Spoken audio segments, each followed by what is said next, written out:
Welcome to the Interactive Grimoire. Tonight's question, who was Nostradamus? Michel de Nostredame, better known as Nostradamus, is one of the most famous psychics and prophets in history.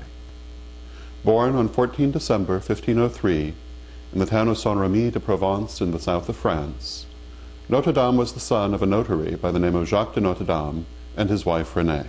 Both of Nostredame's grandfathers had been physicians to King René of Provence. The family was Jewish but had converted to Catholicism to avoid persecution at the hands of the Inquisition. As a child, Nostredame received a strong classical education and continued as an adult to study herbalism, medicine, and astrology. This may seem like an eclectic combination today, but was a very common combination at the time, since astrology was part of the practice of many professions, including both law and medicine. As a young man, Nostredame studied at the University of Montpellier, where he received a baccalaureate in 1525. Outbreaks of plague, a rather inclusive term that referred especially but not exclusively to the bubonic plague, were common at the time and claimed many fatalities. Nostredame acquired a medical license and went to work treating plague victims. He achieved considerable success in this, using what was then considered an unorthodox treatment, which included plenty of fresh air, not bleeding his patients, and the administration of the rose pill, a medical formula high in vitamin C. In 1534, Nostredame moved to Aachen at the invitation of Julius Caesar Scaliger, a noted intellectual leader of the day. Here, Nostredame met and married his first wife, Henriette d'Ancos, and with her had 2 children. In Aachen, Nostredame continued his medical career. As a doctor, he was often called out of town to treat plague victims. It was on one such trip in 1537 that his own wife, Henriette, and their children contracted and died from the plague. For the next several years, Nostredame traveled extensively, building his reputation as a doctor. After 10 years of travel, Nostredame settled down again, this time in the city of Salon-de-Provence, where he would make his home for the rest of his life. Here he met and married his second wife, Anne Ponsard-Gamel. Together, Michel and Anne would have 6 children during their 19 years of marriage. In Salon, Nostredame opened a successful cosmetics business and turned increasingly from the practice of medicine to the practice of astrology and the mantic arts. In 1550, he published his first almanac, drawing heavily upon his astrological skill to predict the weather and other events. The almanac was so successful that he decided to publish it annually thereafter. Buoyed by the success of the almanac, Nostredame now began what would be his greatest project, the one for which he would be most remembered, the writing of his prophecies. One of Nostredame's principal techniques of prediction was to analyze horoscopes of major historical events and then look for when those exact astrological aspects would be repeated on the premise that they would bring similar results. In addition to astrology, Nostredame also used clairvoyance in making his predictions. He would see his visions while gazing into a bowl of water or into a flame, both very ancient techniques.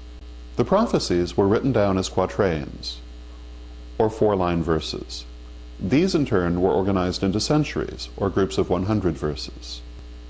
In 1555, he would publish the first 300 verses in a book simply entitled Les Prophéties. The book was published under the Latinized form of his name, Nostradamus, by which he has been known ever since.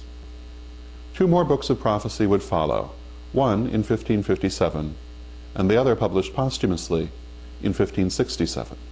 These 3 books included nearly 1,000 prophecies. Ostensibly from fear of the Inquisition, to which he was especially vulnerable as a person of Jewish ethnicity, Nostradamus wrote his prophecies in a deliberately obscure style, making heavy use of symbolism and writing in a patois of several languages. Because of this, critics of Nostradamus have described his prophecies as gibberish, which can be interpreted to fit almost any situation.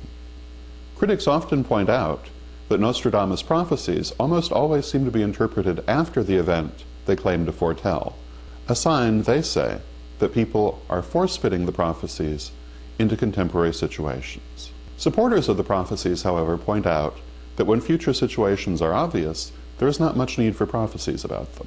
At any rate, Nostradamus has had both fans and detractors ever since the first publication of Les Prophéties. That publication brought Nostradamus great celebrity and a widened clientele for his services as an astrologer and a savant. The foremost among these new fans was no less a person than Her Majesty the Queen of France, Catherine de Medici, consort of Henri III, herself a devotee of the mantic arts.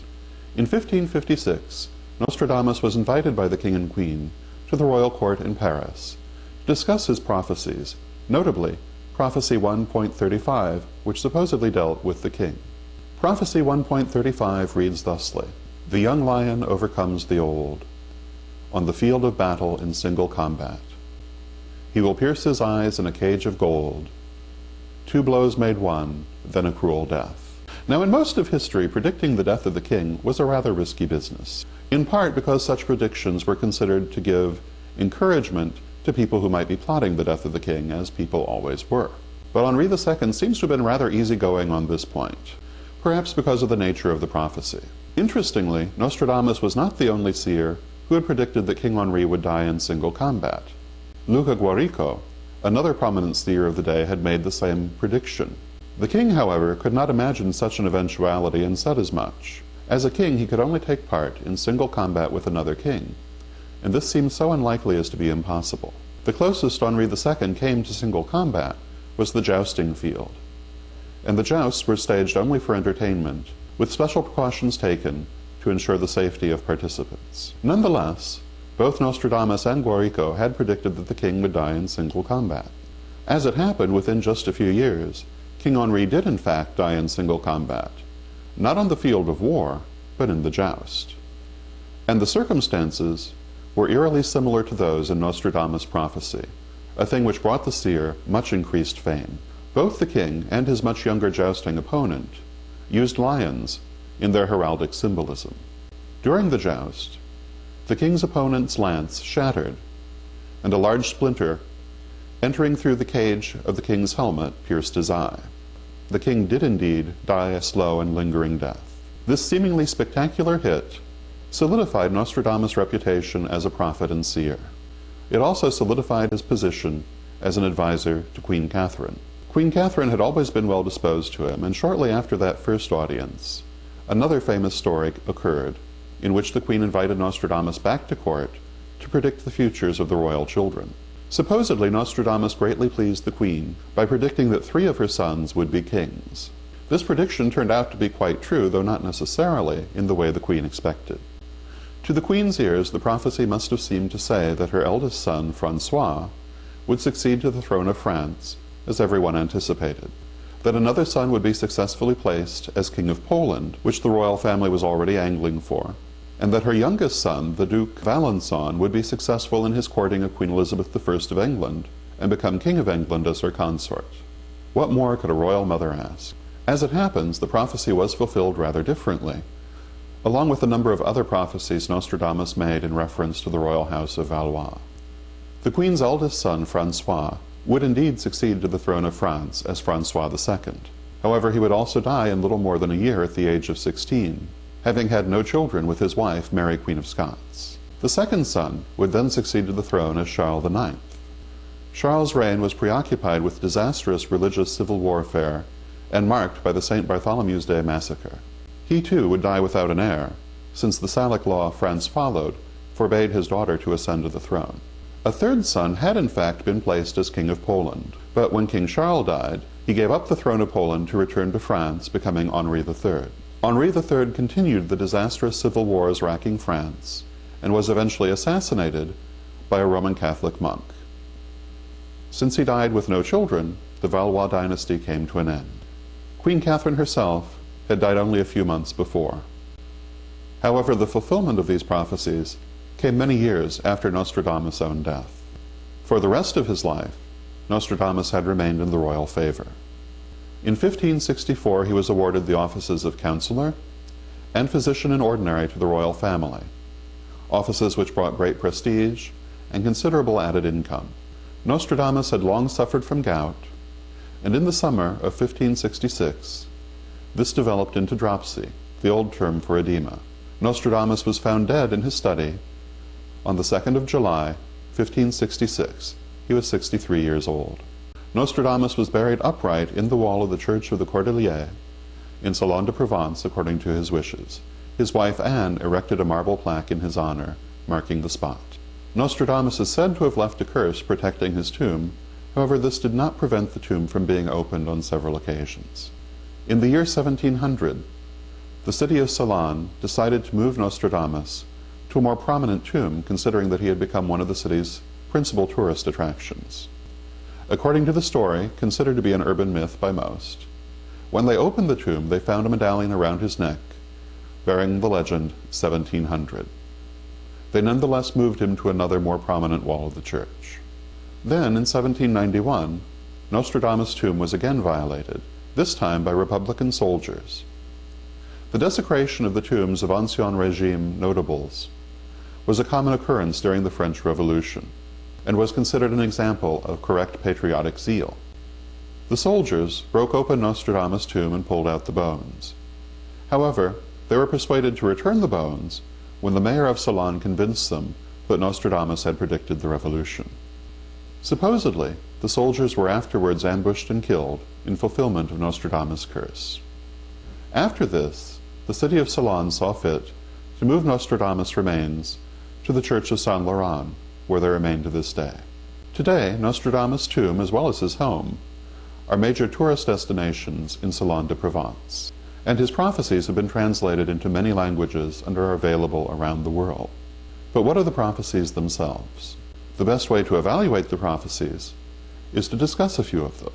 The prophecies of Nostradamus have been claimed to predict a number of significant historical events, notably the end of the House of Valois, the French Revolution, the Second World War, and the Vatican bank scandal, as well as many others. In some cases, the prophecies do seem to fit. In others, they definitely seem forced. One famous example refers to the arrest of King Louis XVI and Marie Antoinette in the town of Oran during the French Revolution. The quatrain, number 9.20, reads, "By night he will come through the forest of Rennes, a married couple by devious route, the White Queen stone, a monk king in grey in Varan, the elected cap causes tempest, fire, and bloody slicing," while quatrain 9.77 predicts the death of Marie Antoinette. It reads, "The realm taken, the king will conspire, the queen sent to death by jurors chosen by lot. They will deny the queen's son, and the prostitute shares the fate of the consort." Quatrain 1.60 is said to predict the rise of Napoleon. It reads, "An emperor will be born near Italy. He will cost his empire very dearly. They will say when they see the sort of people who surround him that he is less a prince than a butcher." Quatrain 1.32 supposedly deals with Napoleon's demise. It reads, "The great empire will soon be exchanged for a little place, which will soon begin to grow. A small place of tiny area, in the middle of which he will come to lay down his scepter." Some of the prophecies are said to deal with the Middle East, such as number 1.70, which supposedly predicts the Iranian Revolution of 1979. It reads, "Rain, famine, and war will not cease in Persia. Religious fanaticism and too great a trust in his allies betray the king, whose end is conceived and planned in France, a secret sign for one to be more moderate." Both the virtues and the deficits of the prophecies can be readily seen by these examples. They do seem to refer to famous aspects of the situations, yet they also are sufficiently general that they could refer to other situations as well.